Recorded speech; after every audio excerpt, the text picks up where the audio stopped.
o lugar onde a essência se transforma em imagem. Esse é o Precioso Cast, seja bem-vindo ao nosso segundo episódio. Hoje falaremos sobre o futuro do luxo, a curadoria de identidade por trás de grandes personalidades. Aproveite para se inscrever no canal e compartilhar esse conteúdo com pessoas que merecem ser vistas com todas as camadas de códigos visuais que aumentam a sua percepção de valor. Eu sou a fotógrafa Aline Evelyn, especialista em retratos de alta performance. Os meus retratos revelam protagonistas, homens e mulheres que deixam marcas, não apenas pela sua construção, mas principalmente pela sua essência. E hoje eu tenho diante de mim uma dessas protagonistas, Andy Carraro, mãe da Maju e do Paulinho, parceira de vida do Will, diretora e curadora de luxo na Trijoia e sócia do Grupo Visionário.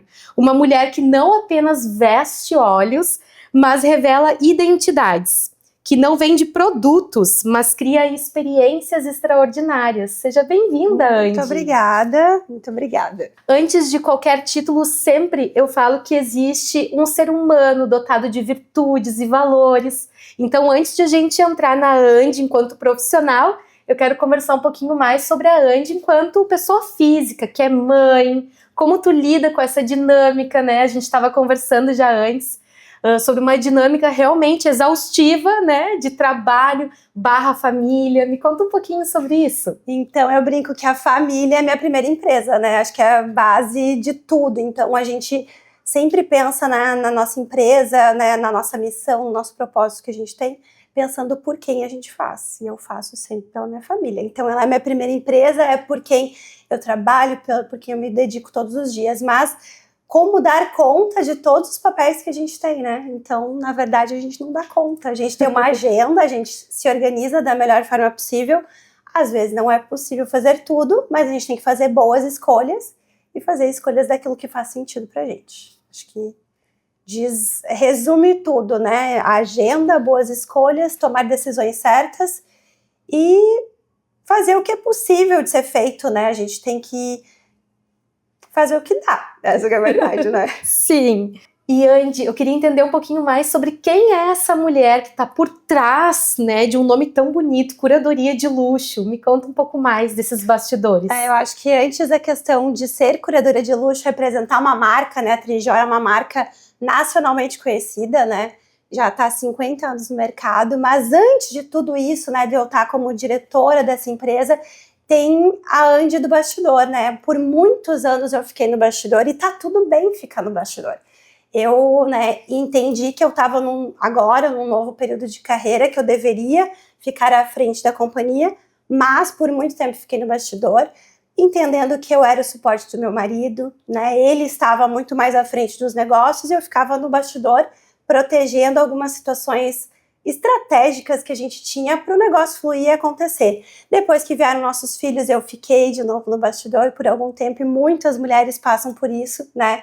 E é um período contraditório, né? De certa forma, porque a gente quer estar à frente de algumas situações e a gente não tem esse poder nesse momento, né? Mas também tá tudo bem, porque a gente está vivendo a nossa essência, aquilo que a gente acredita, a gente se recolhe para depois voltar a desabrochar que nem uma flor, né? Uhum. Então eu acho que isso conecta tudo. Então eu tive essas duas experiências, né? Duas maternidades completamente diferentes que eu tive que ir pro bastidor, né? A Maria foi uma experiência incrível, mas por ser a minha primeira filha, eu era muito mais insegura, né? Na situação de ser mãe, né? Primeira maternidade. Eu passei por depressão pós-parto, passei por uma série de questões de reclusão. Meu marido me apoiou muito nessa fase para eu sair, engordei demais. Então, passei por toda aquela fase que muitas mulheres passam, né? Que a gente pensa, nossa, só acontece comigo, mas não, acontece com muitas, né? Sim. Mas também entendi que o meu marido era o meu melhor suporte. Ele me entendeu, ele me apoiou, ele entendeu que naquele momento eu precisava fazer coisas diferentes.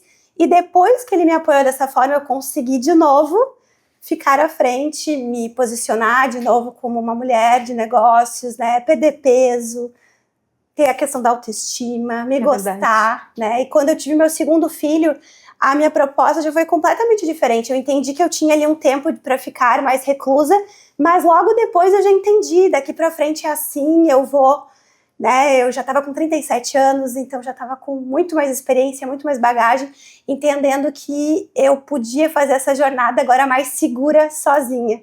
Então ele me deu o suporte na primeira gestação, que eu precisei realmente da ajuda dele para sair daquela fase ruim, e depois eu consegui me libertar sozinha, e hoje, não que eu não esteja no bastidor, é muito bom estar no bastidor, porque tu consegue olhar as coisas de outros ângulos, né? Mas também estar à frente dos negócios é importante, porque tu tem que abrir caminho pros outros que vêm atrás de ti, né? Pro teu time, pra tu, né? E ser inspiração de outra forma pra tua família. Exato. E todo o contexto que tu trouxe, Andy, tem uma correlação, né, com essa primeira frase aqui, que era: antes de existir uma grande mulher empresária à frente de uma loja que hoje, uma rede de lojas que hoje comemora 50 anos, né? 50 anos. Então isso é algo muito simbólico. Mas por trás disso existem essas camadas da tua trajetória que compõem de verdade toda a tua essência, toda a tua verdade. Eu até me emocionei aqui e eu me identifico muito com a tua história, porque eu também vivi uma depressão pós-parto. Como eu falei, é muito normal, né? A gente acha que não. É mais comum do que a gente acaba ficando sabendo. E essa reconstrução, né, de te ver hoje bonita, com uma autoestima elevada, o quanto isso realmente é necessário para que tu possa agora sim ocupar um novo papel. Com certeza. Que bonito, obrigada por compartilhar coisas tão sensíveis, né? Verdade. Mas é importante, né? Porque eu acho que no momento que tu compartilha, tu cresce com compartilhar, mas também as outras pessoas que escutam o que tu fala também pensam, poxa, também passei por isso, tá tudo bem. Traz uma humanização. Vou conseguir, ou se tá passando por essa fase, vou conseguir passar. Sim, porque de repente a gente olha nas redes sociais e vê ali uma pessoa invencível. Não tem como, né? Não tem como a gente entender realmente quem é uma pessoa somente pela rede social. Você não conhece a essência dela, né? É verdade. Totalmente diferente. Que legal, obrigada. Qual o DNA da marca Trijoia que tu entende que mantém esse legado de 5 décadas construído de uma maneira tão forte? A cultura forte, né? A gente tá 5 décadas, né? Muito tempo de história, de um legado da família Silva, né? Eu não sou Silva de berço, eu sou hoje Silva, né? Porque casei com o Will, mas eu carrego esse legado porque eu entendi o quanto isso era importante para minha família, para minha base familiar que eu tenho hoje. Mas entendendo tudo que a gente vive, a cultura da Trijoia é muito forte, né? Eu até já comentei contigo, o seu Adão Trijoia, como era chamado, ele carregava a cultura dele desde 1975, então foi muito tempo ele carregando a cultura da forma que ele enxergava, para quando chegar, né, daí o Paulo, que foi o sucessor dele direto, depois o Will e o Douglas, que são agora quem sucederam, né, depois da parte do falecimento dos dois. Mas em 2019, eles mesmos já conseguiram conduzir uma cultura diferente. Então, a partir desse momento, em 2019, eles ainda estavam conosco. A gente homenageou eles.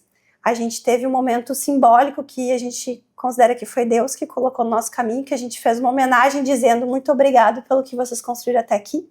Que a gente não sabia que eles não estariam em 2020. Mas a partir de 2020, meu marido, né, o Will Silva, entendeu que a gente precisava mudar a cultura da empresa.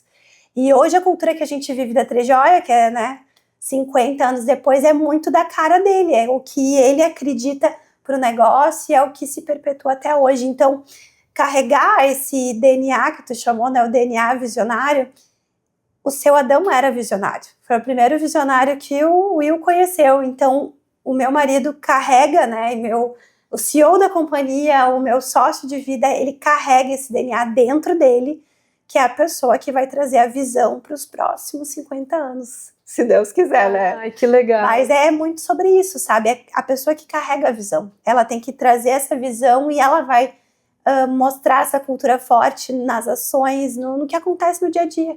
Porque a cultura é tudo que acontece, que tu permite que aconteça dentro da tua empresa.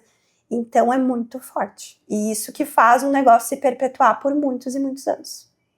tem uma frase que eu adoro nesse contexto de trabalho que ela diz: imagem não é vaidade, é estratégia, porque a gente fala de posicionamento de imagem. Para ti, qual a diferença entre vender um artigo de luxo e proporcionar uma experiência de curadoria? Aqui na Trijoia a gente acredita especificamente, né, em experiência e curadoria. A gente une as duas coisas. Mas o porquê que isso é diferente de uma venda, né? Muitas vezes as pessoas vendem aquilo que a pessoa já quer, ou seja, ela já vem endereçada para aquilo lá. E quando a gente trabalha com curadoria, a gente faz todo um processo de seleção dentro de tudo que a gente observa sobre a pessoa. Tem a questão que a gente, né, que até eu fiz uma entrevista contigo, o que tu já gosta, onde que tu se encaixa, mas também olhar para a pessoa, como ela se posiciona e como ela quer se apresentar para o mundo é muito mais forte hoje. Então não é simplesmente uma característica, né, de formato de rosto, de cabelo, de cor. A gente vai analisar, e é importante analisar sim, mas no momento que tu mostra para o cliente que você entende daquilo que você está falando para ele, ele confia e ele coloca o produto que você escolhe para ele e ele sente que a autoestima vem, porque a gente pensa assim, nossa, é somente um óculos. Para muita gente não é somente um óculos. É tudo que está por trás do óculos. A joia também proporciona a mesma coisa. É o sentimento que aquilo te traz. E não só em adquirir o produto, mas sim o que traz de benefício para a pessoa se sentir bonita. Né? Porque isso sim é posicionamento e estratégia que tu falou. Tem a questão de como tu realmente quer se mostrar, mas aquilo que às vezes tu nem percebe que um produto faz com que tu se sinta muito melhor e tu não sabe quando tu olha assim, tu não sabe dizer o porquê, mas é o conjunto da obra. Com certeza. Tu olha, tudo tá harmonioso, a curadoria faz isso. Então, fazer com que uma pessoa se sinta bem, que ela tenha autoestima elevada, que ela consiga se transformar através de um produto, isso sim é uma curadoria assertiva. Ai, que lindo. E escutando agora me veio algo que eu não tinha feito a conexão antes, que é a sensibilidade do curador. Com certeza. Eu sei que tu tem esse papel, né, de curadora, e o Will também, né, tem assim todo esse estudo para ser um curador, e eu acredito que exista algo em vocês que transcende a técnica, porque requer sensibilidade, requer o feeling que a gente fala, que faz total diferença, eu acredito. A gente sempre fala que na nossa curadoria especificamente tem aquilo que, né, que tu falou, que é um método, que é um padrão, que é o formato de rosto, a paleta de cores, a própria estratégia de, tipo, se a pessoa quer um ar mais professoral, a imagem que ela quer passar de acordo com o formato, que vai trazer uma coisa mais criativa, mais discreta, mais ousada, intelectual. Isso a gente consegue, né, mudar muito na questão estética, mas a gente fala sempre que tem um ingrediente que ninguém consegue copiar da gente, que é o nosso olhar. Uau. É aquela coisa assim que a gente diz, esse óculos é para você. Porque a gente consegue fazer uma curadoria hoje que a gente pega um produto só e a gente manda para a pessoa e diz, olhando todos os critérios que eu analisei, a tua rede social, como tu quer te posicionar, tudo aquilo que tu me falou já sobre você, mas eu ainda analiso que você tem que usar um produto assim, entende? Então a gente é extremamente assertivo em mandar somente um produto para o cliente, porque a gente está conectado com isso e a gente acredita naquilo que a gente faz. Então, no momento que a gente faz isso, a própria pessoa que está do outro lado, ela diz, vou, e de fato isso muda, porque a gente já conseguiu mudar o potencial de muitas pessoas, porque às vezes a pessoa não se enxerga na posição que ela está. Com certeza. Entende? Eu conheço inúmeras pessoas, muitas mulheres inclusive, que elas mudaram muito conforme a gente foi posicionando elas de forma diferente na nossa curadoria. Entende? Elas tinham um padrão, né, de posicionamento, de como elas colocavam formatos de produtos e tal, óculos muito grandes, e a gente começou a migrar formato, começou a migrar tamanho de óculos, e a gente transformou a pessoa, né, a mulher, esteticamente, e ela se colocou numa posição de autoestima diferente. Sim. Então, no momento que ela se viu daquela forma, ela começou a usar um batom diferente, muda a maquiagem, muda o cabelo, muda a feição, muda a comunicação corporal, porque a pessoa se enxergou de uma forma diferente, ela gostou e ela acreditou. E daí isso faz total diferença, sabe? Sim, existe o antes e o depois, porque gera uma experiência. Exato. Uma experiência de transformação, a pessoa se vê de uma nova maneira. É exatamente o que acontece também na experiência de fotos, né? Exato. Porque a pessoa, como a gente inclusive falava antes, às vezes eu fotografo uma pessoa que também tem toda uma trajetória, tem uma bagagem incrível, mas que ela nunca se permitiu por diferentes objeções, ela nunca se permitiu viver um visual que estivesse aliado a toda aquela trajetória. Então, que bonito. Eu adoro esse tema, Sim. né? Curadoria é uma palavra que faz parte da minha vida há anos, assim. E acho incrível o trabalho que vocês têm feito. Parabéns. Da mesma forma o teu. É incrível, porque é exatamente o que tu falou.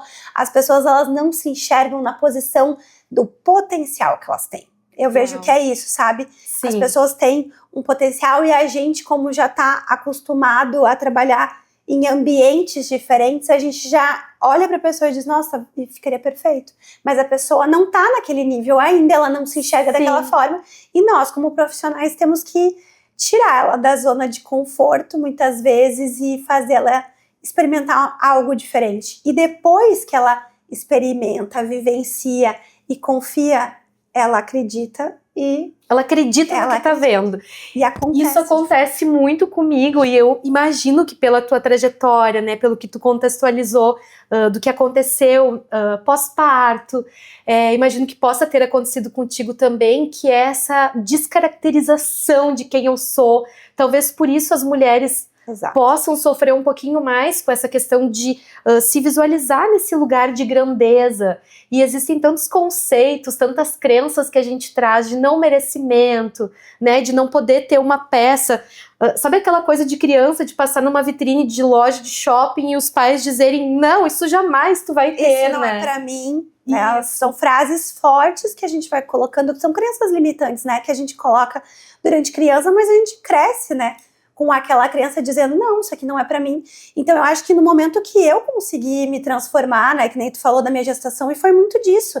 Eu não era essa pessoa, né, por muitos anos eu sou formada em design, então eu sempre gostei de moda, de estilo, sempre vivi esses ares, mas de uma forma diferente. Quando eu fui ficando adulta, vivenciando novos meios, eu também cresci e fui aprendendo e acreditando nos meus potenciais para eu conseguir encorajar outras mulheres a poderem ter essa percepção de vida também, sabe? Então isso faz total diferença.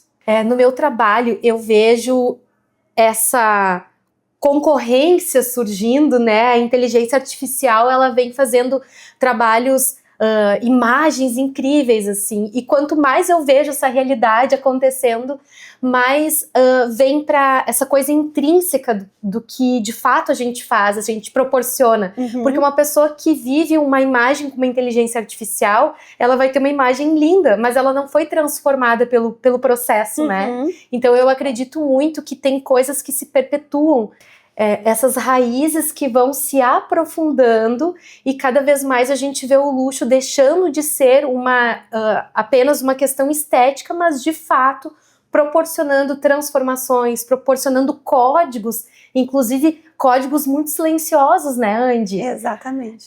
Como que tu vê o futuro do luxo? Como que tu vê o futuro, né, de toda esse universo que a gente tem experimentado? Quando a gente pensa em luxo, a gente pensa na marca, né? Ou aquela estampa de uma marca, mas a gente tem que pensar em toda a história que a marca também carrega, o porquê que ela tá há tantos anos carregando uma marca, e daí a gente vai ter muitas, né?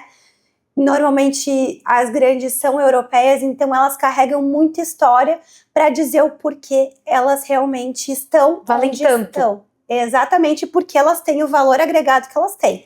Mas hoje a questão que tu falaste do futuro, né, do luxo, como eu vejo, não é tão futuro assim, mas a gente já lida muito no presente com o consumo consciente, com a questão mais sustentável, de a gente entender que as coisas perduram e elas podem ser passadas de geração. Até eu penso muito na minha filha, às vezes eu compro uma bolsa ou algum artigo de luxo, que, né, tudo tem um valor, né, de mercado, que tá tudo certo, mas a minha filha já diz assim, mãe, com tantos anos eu posso ter essa sua bolsa, e eu acho isso super legal, porque a gente tá num meio que cada vez mais a gente quer agregar mais, a gente quer ter mais coisas, a gente quer crescer e tá tudo certo, mas essa questão do luxo consciente é muito importante também. A questão que tu falou da inteligência artificial, como eu enxergo isso, eu ainda sou muito tradicional falando na questão, né? Eu uso muito a inteligência artificial, mas não para minha imagem. Eu acho que eu uso para aquela coisa que às vezes tu pode ganhar tempo. Com certeza. Com coisas que tu não precisa fazer no dia a dia, que hoje tu consegue facilitar a tua jornada.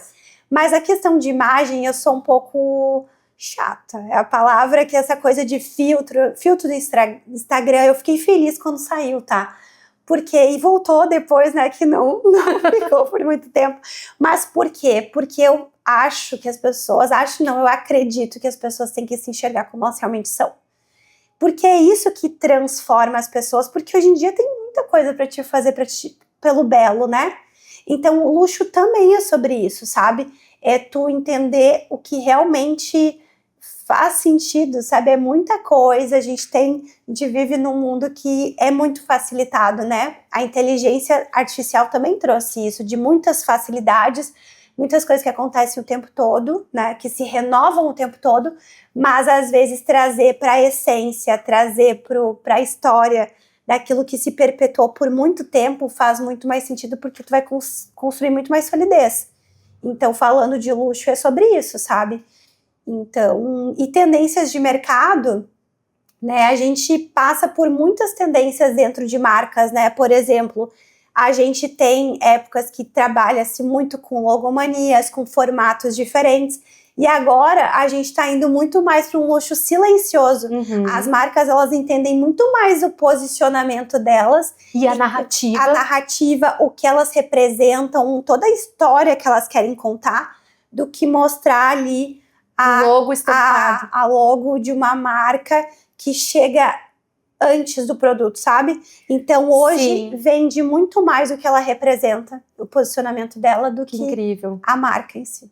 E isso gera um código visual que se conecta com pessoas que são semelhantes, o que é incrível, porque se torna de fato um luxo silencioso, uma marca que ela fica ali quase invisível e só pessoas que têm aquele conhecimento, né, que beberam daquela fonte vão reconhecer esse luxo. Então, é quase como uma forma de se conectar com pessoas iguais e não ser iludido por aquela coisa que é as estampas, que muitas vezes estavam tão aparentes, acabaram virando cópia e a gente não sabe mais o que é cópia e o que é de verdade, né? Tem muita questão de não saber o que é de verdade e o que não é, né? Mas essa tendência, ela veio muito forte para ficar. As logos estão cada vez menores, porque realmente eles se importam com aquilo que eles querem mostrar do produto, que eles representam, né?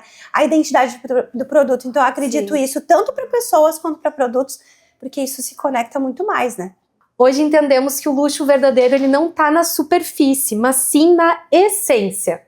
Não está no objeto, mas sim no valor que ele transmite.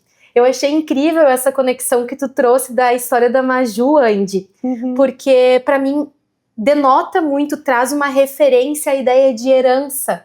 E eu acho que é uma das coisas mais belas que existem dentro desse universo, né? A gente deixar uma herança, deixar um legado, algo que vai além da experiência, que vai além da rede social, que vai além de tudo que é agora, mas que se perpetua com o tempo. Exato. Meu marido sempre fala que herança e legado são coisas, elas caminham juntos, mas são coisas diferentes, né? Herança você deixa para as pessoas. Legado você deixa dentro das pessoas. Uau. É aquela história, fica dentro. Cada um vai ter o seu legado, porque recebe a história de uma forma diferente. Então eu acho que é para isso que a gente trabalha todos os dias e esse é o maior fruto do nosso trabalho, de tudo que a gente faz, que a gente pode deixar nas pessoas. Andy, muito obrigada por compartilhar o teu olhar visionário.